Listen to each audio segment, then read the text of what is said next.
A suspect and a police canine, both killed during a tense situation in South Jordan last night. She did save the lives of those officers that night, and she will be remembered as a hero. Now at 9, how the department is coping with the loss of the loyal companion. Plus, we learn more tonight about the suspect who was killed during the critical incident with officers and where the investigation goes from here. Right now, clear sky here across the state, but changes are coming. I'm tracking a storm that may impact your President's Day weekend plans. I'll let you know when we could see heavy snow. The United States and our allies are prepared to defend every inch of NATO territory. U.S. intelligence warns Russia will invade Ukraine in the next few days. How President Biden is responding tonight. And a community gathers to celebrate the life of a young Utah boy whose tragic story has touched millions of hearts. Live from Utah's news leader, Fox 13 News at 9 starts right now. Tonight, police officers around the Salt Lake Valley are mourning the loss of a beloved canine officer. Maya was fatally shot during an attempted arrest in South Jordan last night that left the suspect dead too. Fox 13 News has teamed coverage following last night's tragic incident. Fox 13 News reporter Aaron Cox is looking into the suspect's past, but we start first with Fox 13's Spencer Joseph, who joins us live to share how much this canine officer's loss is impacting the department. Spencer. Good evening. Yes, that police service dog named Maya was one of the most decorated in the entire state, being a part of a team that actually won Best in State for Canines in 2021, as well as herself actually winning several distinguished honors for tracking and detection. But tonight, officers with the West Jordan Police Department, it's setting in that they've lost not only a fellow officer, but a loyal friend. PSD Maya and her handler both joined the West Jordan Police Department in 2018. As a police dog, Maya was a loyal companion. A loving dog and just loved police work. And every day when she came to the office, she would run around to the different officers just asking for attention. She really did love to work. And to the community, her service meant a lot. To the community, she was tracking down violent felons, suspects that needed to be arrested. She was finding narcotics on a regular basis. She went out to community events and interacted with the public. So on Thursday, when she was tasked with taking down a suspect, she charged in. She did save the lives of those officers that night, and she will be remembered as a hero. The suspect, Zachary Alvarenga, was shot at by 8 officers from several different departments, dying on scene. Those 8 officers, including Maya's handler, are being placed on administrative leave, but are alive because of her sacrifice. Fleeing officers, Mr. Alvarenga actually fired towards officers, and PSD Maya succumbed to the gunfire injury she suffered that night. I can only imagine that type of grief that the whole family's going through. Canine officers are not only a part of the department, but they're part of an officer's family. Heel. Something Corporal Rod Elmer with the Utah Highway Patrol knows all too well. I haven't experienced anything like it. Not only do they go to work and spend our work time with us, but then when we take them home and they interact with our families. As a handler with the Utah Highway Patrol and a part of statewide canine training, he's seen a lot of amazing dogs. Every type of dog that the Highway Patrol has. I've run a drug dog, bomb dog, and an apprehension dog. There's not a human that's faster than a canine. We do it because we like to protect and serve, and it's not just a catchphrase. So as the city of West Jordan, along with the entire state, mourns the loss of a hero, the West Jordan Police Department is remembering their loyal friend. Any kind of dog, it becomes a member of your family, whether it's the handler's dog who lives with that dog 24/7, or any of us who worked with PSD Maya in the office and came by wanting her loves every day. There was a lot of officers that went home yesterday because of that canine and what it's been trained to do. Her funeral will be held in 10 days on February 28th at 11 a.m. Now, it will be a private service for officers, but they're asking the community to line the streets to support Maya and her sacrifice on that day. We'll have more on the details of the procession route and the location as it becomes available. In West Jordan, Spencer Joseph, Fox 13 News, Utah. Spencer, thank you. Maya joins 4 other canine officers that have been killed in Salt Lake County since 2010. Maya's passing comes just 2 years after the death of another canine officer. Hondo with the Harriman Police Department was shot during a fugitive arrest back on February 13th of 2020. He was known as one of the most decorated canine officers in the entire state. In July of 2017, Unified Police Canine Dingo was shot while running after a dangerous fugitive. In April 2016, Unified Police Canine Aldo died after being shot in the middle of a standoff in a Mill Creek home. And then in January of 2010, Midvale Police Canine Coda was killed after chasing a burglary suspect who was cornered in a backyard. All of these canine officers made the ultimate sacrifice to ensure their handlers and other officers would go home to their families. We continue our team coverage now as we learn more about the suspect. 25-year-old Zachary Tyler Alvarenga was armed with a handgun and fired at officers who then returned fire, killing him. Fox 13 News reporter Erin Cox joins us live. What she has learned tonight about that suspect. Erin. That's right, Kelly and Bob. Alvarenga had served in the Utah National Guard in the 19th Special Forces Group since 2019, and he also worked with the Department of Corrections. Thursday morning, West Jordan police were called out to an aggravated assault case where a female who had worked with Alvarenga at some point in time was held against her will, and her captor, who police later identified as Alvarenga, had a handgun. Now, eventually she escaped, but police say Alvarenga contacted her family members and threatened them with weapons. Police contacted Alvarenga to negotiate, and ultimately Alvarenga drove off, leading to a police chase. Now, when officers spiked Alvarenga's tires, he ran away on foot while armed with his handgun. Police sent their canine officer Maya after Alvarenga. Police say Alvarenga fired rounds at them. 8 police officers from several different agencies then shot Alvarenga. The investigation is being conducted by Protocol Team Number 3, which is led by West Valley Police Department.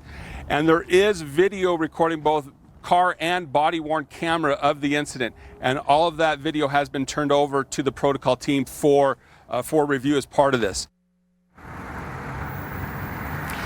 Alvarenga's commander with the Utah National Guard released a statement saying, "We are devastated to hear that one of our soldiers was involved in this tragic incident.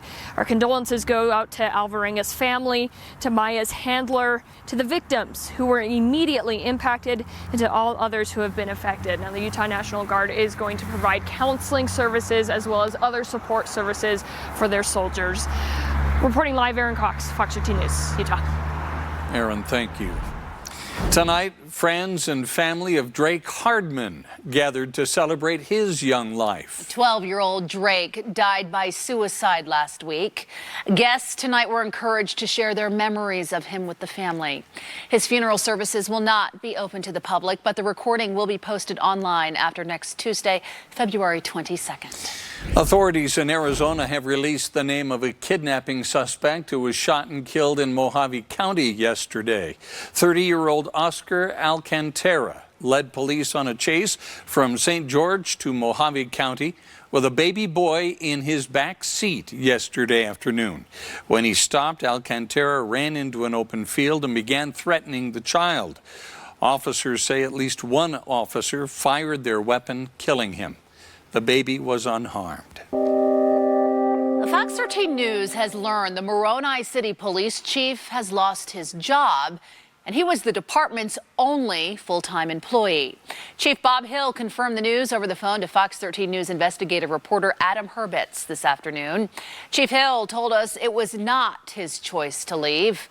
Fox 13 News asked him if an interim chief had been named. He said, quote, "I am the Moroni Police Department. There is nobody else. There may not be a Moroni City Police Department at all anymore." Calls for service are now being handled by the Sanpete County Sheriffs.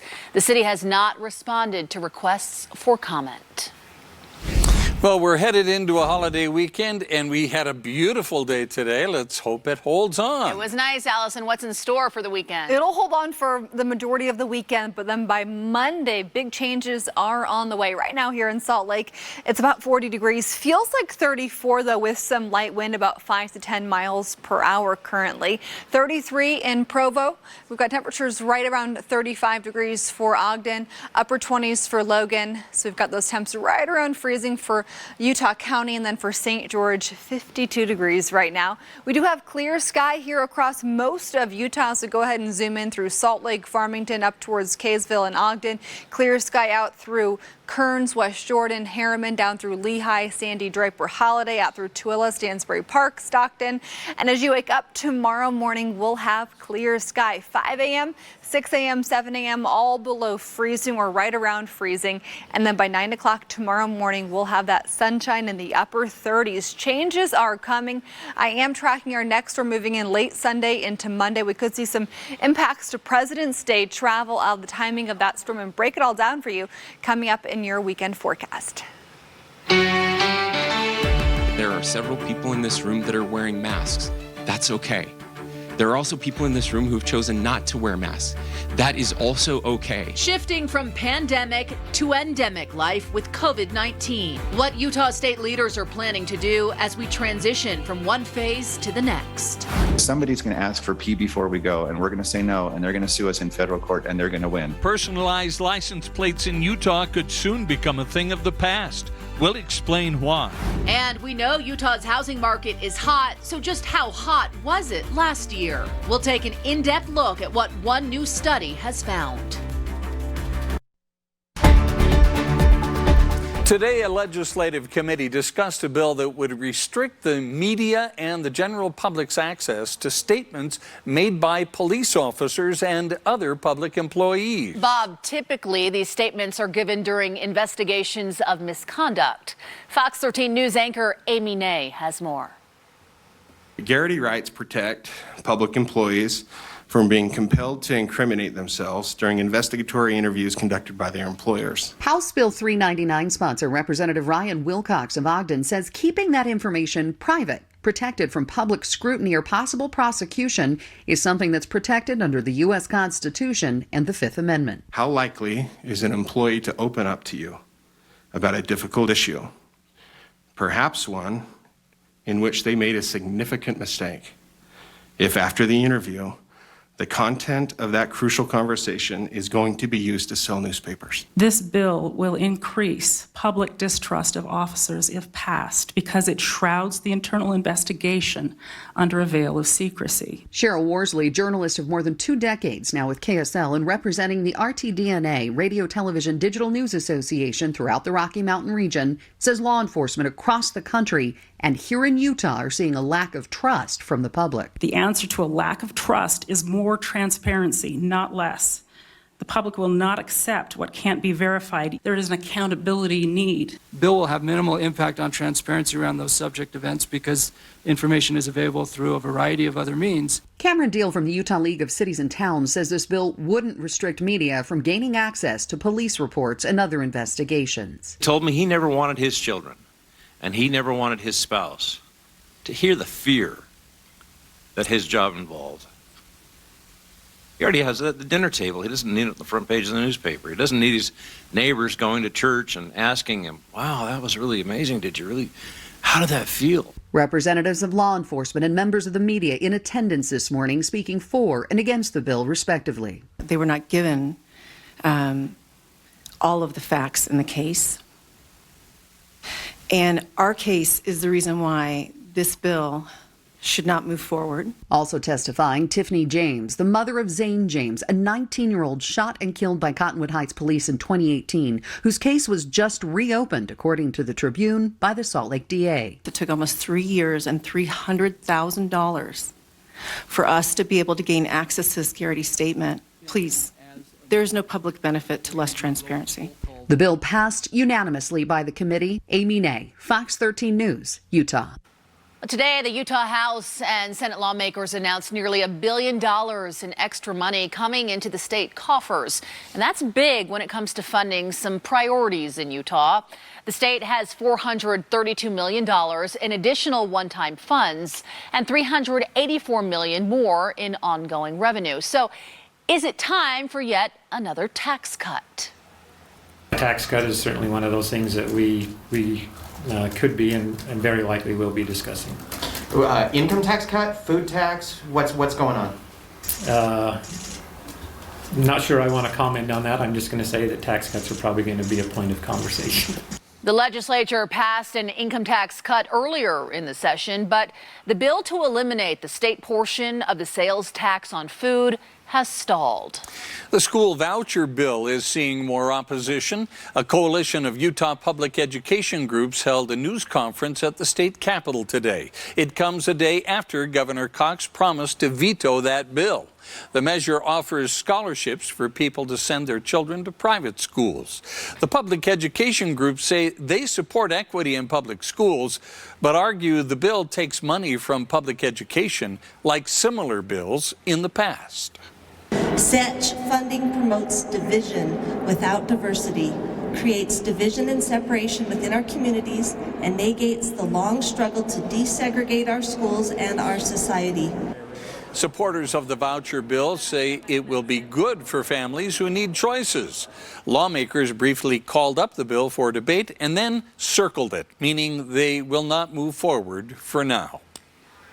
Well, let the weekend begin. Yeah. Happy Friday, everyone. To sweeten the situation, it is a holiday weekend, so many people are looking at 3 days off. So let's bring in Utah Weather Authority Allison Krogan so people can plan on what they're going to be doing. Absolutely. So I just did a poll in our Facebook group, Utah's Weather Authority. It looks like the majority of you will be staying put, and that's probably a good thing because A, we're going to have fantastic weather here along the Wasatch Front, and then B, we've got our next storm moving in late Sunday. Starting with a beautiful picture, though. This picture coming in from Mike. Thank you so much. This was from Enzyme Park. Not sure if it was tonight or when it was, but it was absolutely beautiful. So thanks so much for submitting that. Again, you can join our Facebook group to search Utah's Weather Authority. Right now it's 39 degrees here in Salt Lake. Our wind is out of the southeast about 5 to 10 miles per hour. Full visibility currently. And our temperatures right now in Tooele, 34 for Delta, 35 for Ogden and Brigham City, 29 for Logan, Provo right at freezing still. Now over in Vernal, same thing, right at freezing, 36 for Price, and for St. George right now, 52 degrees. Salt Lake's temperatures today about 5 degrees above average. A normal high is 46 this time of year. Our sun will rise tomorrow about 7:15, and then it will set tomorrow a little after 6 o'clock. So if you're making plans for your Saturday, you'll have great weather. We'll have clear sky tonight. I'm really excited to tell you about the forecast for tomorrow, but just wanted to quickly touch base with southern Utah, central Utah with the clear sky. Still a bit of a breeze down towards Kanab, but overnight here in Salt Lake, right around freezing. You'll have clear sky. Overnight temps for almost all of us at 6 a.m. will be around freezing, so it will be a chilly start tomorrow, but then it's going to warm up very nicely. Temperatures tomorrow close to 50 to 55 degrees here along the Wasatch Front. It's going to be a fantastic day. Looking at 4 o'clock across Utah tomorrow will be close to 50 for Provo, Eagle Mountain, low 50s for Tooele, Wendover, Salt Lake, and Ogden. Logan close to 40 degrees at that time. And then for St. George, another day close to 65 to 70. So here's what you can expect for President's Day weekend. We're going to have sunny and mid-50s for the Wasatch Front on Saturday. On Sunday, partly cloudy, wind's going to start to pick up ahead of our next cold front. Still mid-50s. Not as sunny, and then late rain and snow will be possible. By Monday, a cold front is going to move in the morning, and that's going to bring us much colder temperatures and some heavy snowfall. So travel impacts are potential. Best chance for that would be Monday morning. The snow is going to start in the northern mountains as early as 9 p.m. on Sunday, but the heaviest mountain snowfall will be 5 a.m. Monday to 5 p.m. Monday. Then we'll see accumulating snowfall possible even down to the valley floors, especially Monday morning. So Monday morning commute, if you're working, could be tough, or if you're traveling, that could be very tough as well early Monday. Now the details will continue to come together, so just want to stay weather aware. I suggest staying flexible with plans in case you need to come back a day early or come back later in the day. make sure that you're taking the proper car. If you've got a car with snow tires, I would take that one instead of a different car if you can. For St. George, you're close to 65 through the weekend. By Monday, mid-50s, then into the 40s next week, even chances for snow down to St. George.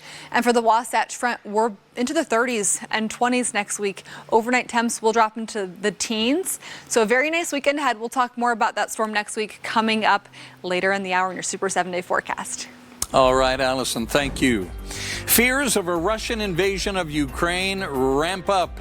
What President Biden says U.S. intelligence is indicating. Welcome back, everyone. There could soon be a temporary moratorium on issuing personalized license plates. Within the current system, the state can reject a plate for offensive language.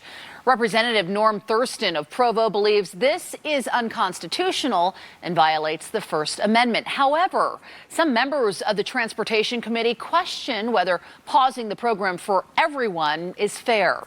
Thurston says the alternative would be to say anything goes and allow all personalized plates. They got the N word, the Z word. They got all those words on license plates. I went back and forth. I was sort of on the camp of just allow everything. But then I thought, I don't want people driving around with Utah plates that have those words on it. The bill passed out of the House Transportation Committee. It now heads to the House floor.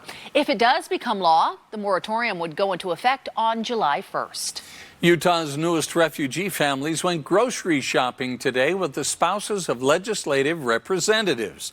It was part of Utah First Lady Abby Cox's 1 Million Acts of Service initiative. 17 refugee families filled their carts with groceries valued at up to $450 each. Volunteers helped the families by teaching them the differences between various products and how to pick the best prices. For many of them, it's the first time they've ever been in a grocery store in the United States, and it can be very overwhelming. And we want to help them shop. The event was held at 3 grocery stores in Salt Lake City, Draper, and Provo. The donations came from Associated Food Stores. The state of Utah moves into a new phase of the pandemic. What Governor Cox says is coming to an end and what it means for you. And that means state-run COVID testing is ramping down. Taking away this option, statewide makes it even more inconvenient for people that can't afford to just run out, buy some tests, and wait to be reimbursed. Why some say now isn't the time to phase anything out.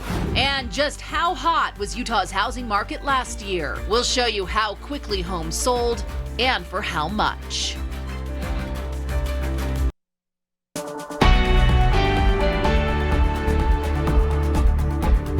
Over the last month, new COVID-19 cases in Utah have been trending down, and the state is now moving to a new phase. Today, we are in a much different place than we were 2 years ago, a much better place. As Fox 13 News first reported this morning, Governor Cox has announced plans to start ending some of the state's response to the pandemic. Fox 13 News reporter Ben Winslow has the latest from Utah's Capitol Hill.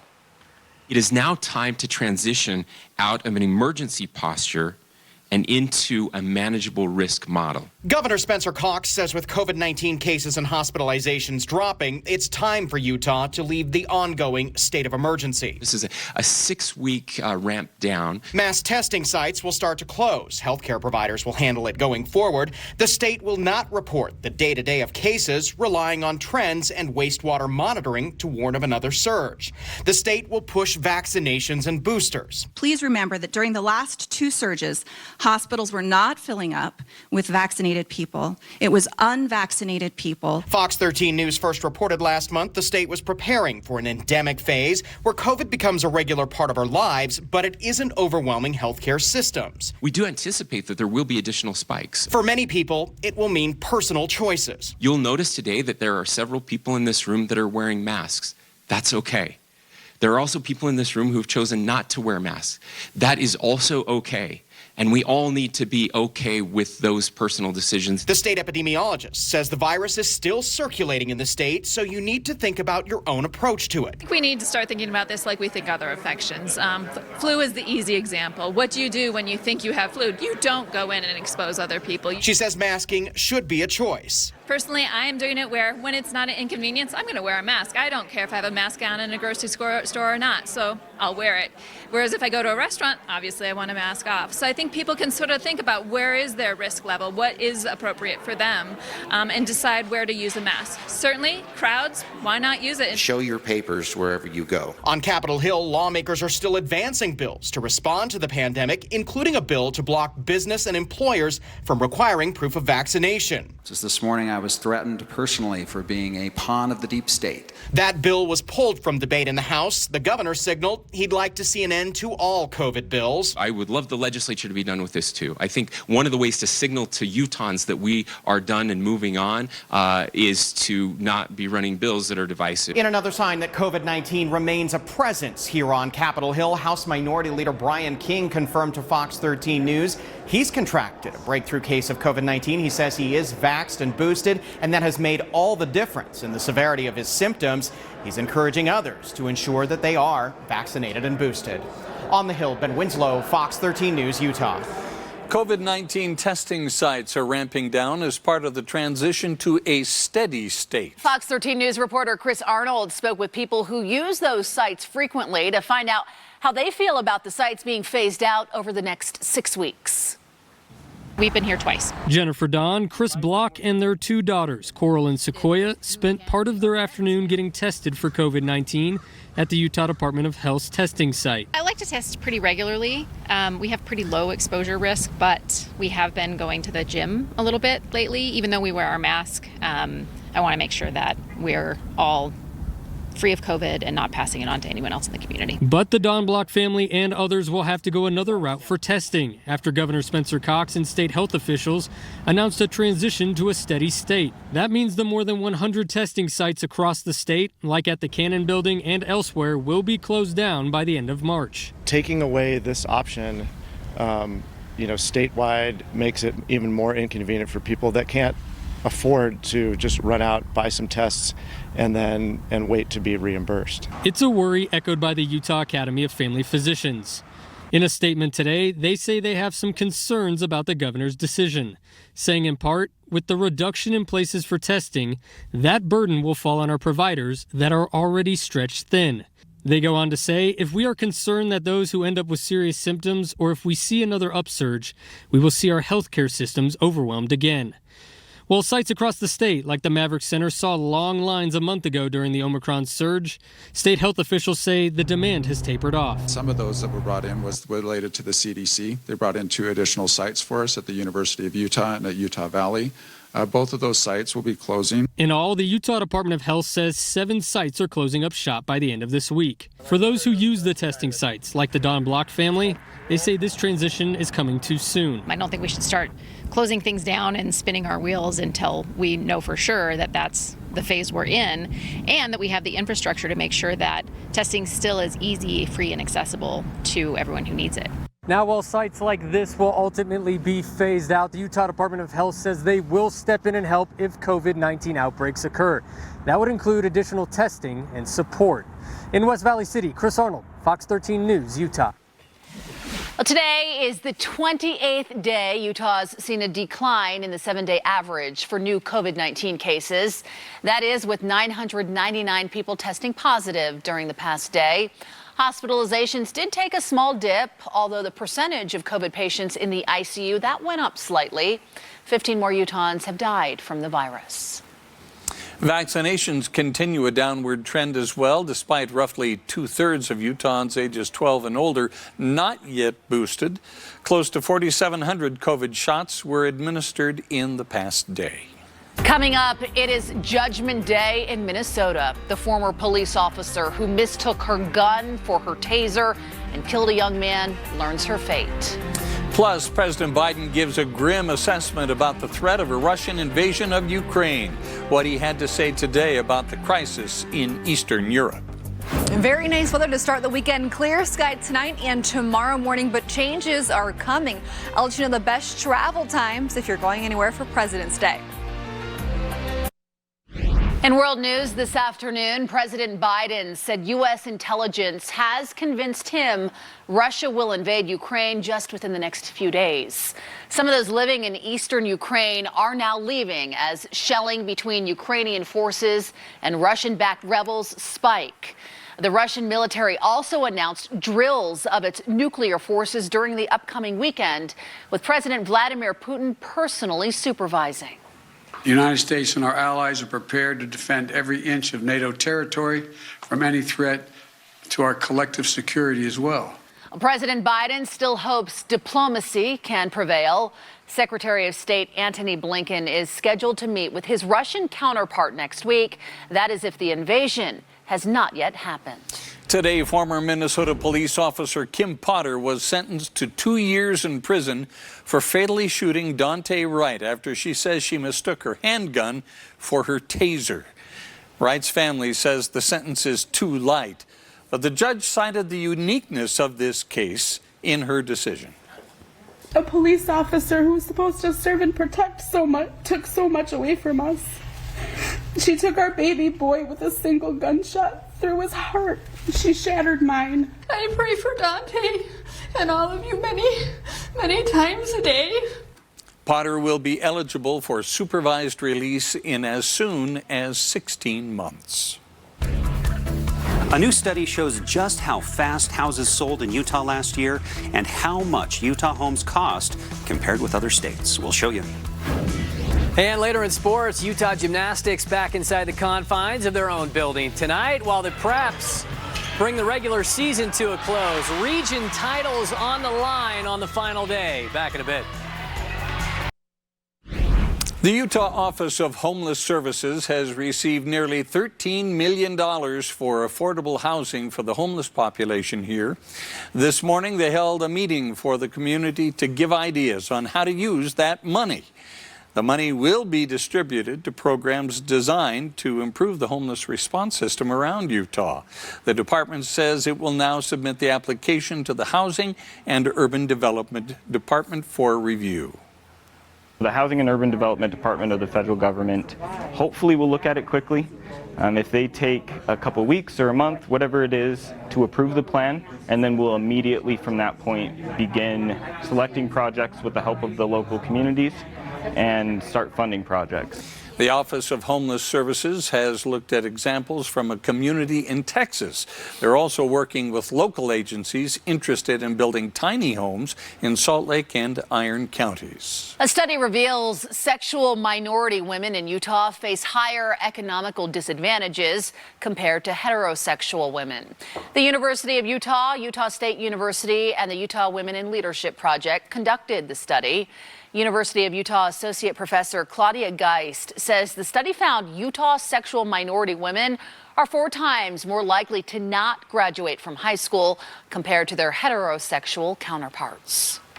And when it comes to household income, women who live with other women are then doubly affected by the gender earnings gap that we know persists so widely. The study also revealed sexual minority women are almost twice as likely to be in the lowest annual household income bracket of $0 to $25,000 compared to heterosexual women. They're also much less likely to be in the highest income bracket of more than $75,000 a year. A study released today offers a new perspective on just how hot Utah's housing market was last year. Fox 13 News anchor Max Roth has an in-depth breakdown of the numbers. The study from the website Porch.com shows how quickly Utah homes sold and for how much in 2021. Utah tied for 4th in the nation, looking at the median number of days a home stayed on the market. 14 days, just 2 weeks from listing to accepting an offer. Impressive on its own, but look past those 14 days. 62% of homes sold faster than that, and they sold for top dollar. The statewide average is accepting an offer 2% over the asking price. And the research looked at Utah's 4 biggest cities. The median time for homes to be on the market in Provo is right at the state average, 14. Salt Lake 1 day faster at 13, and West Valley City and West Jordan at more breakneck paces of 8 and 7 days, respectively. As far as sales price, Provo again matched the state with an average sale 2% above the list price. Salt Lake a little better, and West Valley City and West Jordan homeowners typically getting between 3 and 4% more than they asked. That Porch.com study also shows the median price for a home in Utah in 2021 was about $478,000. And by that measure, Utah has the 7th most expensive homes in the nation. In the newsroom, Max Roth, Fox 13 News, Utah. It is 9:48 on a Friday night of a holiday weekend, and we have a very nice day ahead of us. But right now, it's in the 30s for Salt Lake, Ogden, and for Provo. We're all ranging right now from 32 to 39 degrees, with Salt Lake being the warmest of those 3 cities currently. Earlier today, beautiful picture posted in our Facebook group from Eliere out hiking with their pup. Archie would have so much fun on a hike like this, and if you're going to get out, I'm hoping to get out and do some adventuring this weekend as well with my dog. Maybe you're getting out with your kids or your significant other or by yourself. You'll have some really nice weather for anything that you want to do outdoors on Saturday, and then into Sunday our wind's going to start picking up. So early tomorrow morning, 6 a.m., it'll be about 30 degrees for Ogden, Salt Lake, and Tooele, mid to upper 20s for Provo and Price at 6 a.m. And then by tomorrow afternoon, our temperatures will be in the mid-50s for the northern Wasatch Front and for the central Wasatch Front. So Salt Lake making it into the mid-50s tomorrow. St. George, 66 for Saturday, upper 60s again for Sunday. By Monday, you're about 10 degrees cooler. You'll have breezy conditions, some isolated rain, a chance for a mixture of some rain and snow late Tuesday into Wednesday, so you could end up with that chance for a mix or some snow. Depends on those overnight temps and the intensity of that precipitation, but we're tracking much colder air moving into the region. So for Salt Lake in your super 7-day forecast, Saturday, 54 tomorrow, going to be a nice day. Let's go ahead and track those temps throughout the day for you. We're into the 50s starting at about 1 p.m. tomorrow. So right after lunch, that's going to be the time to get outside if you want to hang out around the neighborhood. 57 degrees for a high on Sunday. Top headlines for you. We'll have very nice weather for the first 2 days of the weekend. However, on Sunday, a storm starts to arrive. We're going to start seeing our breezy conditions. And then by 9 p.m., we're going to start seeing some snow up in the mountains potentially. And then by President's Day, we could end up with some travel impacts. So cloudy sky on Monday, could end up with a chance for some snow, with a heavy snow possible with a cold front early on Monday. By Tuesday, we're going to have partly cloudy sky. Still could see a few lingering snow showers. So let me show you this futurecast from late Sunday through Monday. And then by Tuesday, we're really going to focus those dynamics into central and southern Utah. And then by next Wednesday, we'll have 29 degrees for a high here in Salt Lake. So the cold weather is going to stick around. That chance for precipitation as of right now looks to be the best Sunday night. And then we'll have that chance for a few more showers for Monday, Tuesday, Wednesday. But as of right now, we're really going to keep that focus on central and southern Utah for much of the storms next week. By next Thursday, 31 for a high, and by next Friday, 36. We're going to have potentially 6 to 12 inches of snow in the Cottonwood Canyons. Valleys could see a couple of inches of snow as well, but overall a nice weekend. Breezy conditions on Sunday ahead of that front arriving with the heaviest snowfall likely early Monday.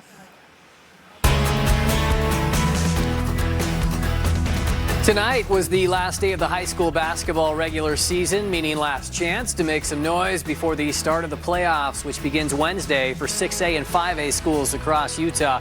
And start in 5A, where the Region 5 crown was on the line in Washington Terrace tonight. Bonneville and Woods Cross both coming in at 7-2. The first 4 points belonging to Jake Williams, then the steal and bucket by the senior on senior night. Other way, Mason Bendinger over top Williams for Woods Cross, a game-high 17 for him. For Bonneville, Carson Jones responsible for doing the laundry. One dribble and puts a Wildcat through the rinse cycle. Then the point Bo Dixon pulls up for a 5-point Laker lead in the first. A gorgeous shot right here. Jackson Smith not only bunny hops back, but goes nothing but nylon on the triple. But this was Bonneville's night, dumping for Joe Tesh, 54-51. The Lakers entered the postseason at 17-4. In Region 6, Pleasant Grove needed a win to command sole possession of first place. Isaac Garrett firing at the baseline there for PG. The three drops, but here goes corner. Jaden Ferroa going spin on his way there. More Garrett. The Reebok pump before floating it home. A back-and-forth battle this one was. Max Toombs from behind the arc.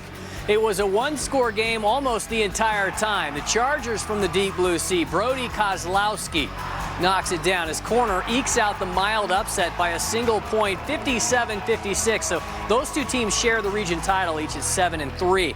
Bingham on a 13-game win streak and needed one more win to complete a perfect sweep through Region 3. Late in the game at West Jordan, Brandon Christensen drains the mid-range for the Jaguars. But it was all Bingham tonight. Caden Wood with 3 on his mind to lift the Miners up big. Going inside this time, Alex Karchner count the bucket as Bingham rolls over West Jordan by 26, backed by Cam Dupai's 21 points. They improved to 21-2 overall. Gymnastics may be over for former Utah gymnast Michaela Skinner, but not the case for competition altogether. Skinner will join husband Jonas Harmer in the reality show America Ninja Warrior. Season 14 is a couples edition, hence the two of them competing side by side together. The Red Rocks trying to respond from a rare loss last week. The Brit Lucy Stanhope setting the tone at the Huntsman Center against Oregon State, a team-high score on vault with a 9.95. While Grace McCallum's 9.95 led the charge for Utah on bars. Stick Lake City there, but the routine of the night belonged to Crystal Issa. That beam routine with a perfect 10 written all over it. The Rocks are now the 4th team this season to reach the 198 plateau. Stay on the mat for an in-stater in Provo. Hannah Knipp with one of the better performances from Southern Utah tonight, but the 23rd-ranked Lady T-Birds got edged out by 19th-ranked BYU. The Mapleton product, Sadie Van Tassel, flipping her way to a 9.95 on the floor. The senior took the all-around as well for the Cougars. And the Mountain Division leading Utah Warriors hosting the first, or Grizzlies rather, hosting the first of a 3-game set against Worcester of Massachusetts. Here's another look at Luke Berzan's goal to tie it at 1 in the second, but the Railers answered with back-to-back goals in the same period. First Anthony Rapace and then Reese Newkirk. Utah with only its 16th loss of the season. We're right back. Thanks for watching Fox 13 News at 9. Have a great weekend, but stick around because QuickCast is next.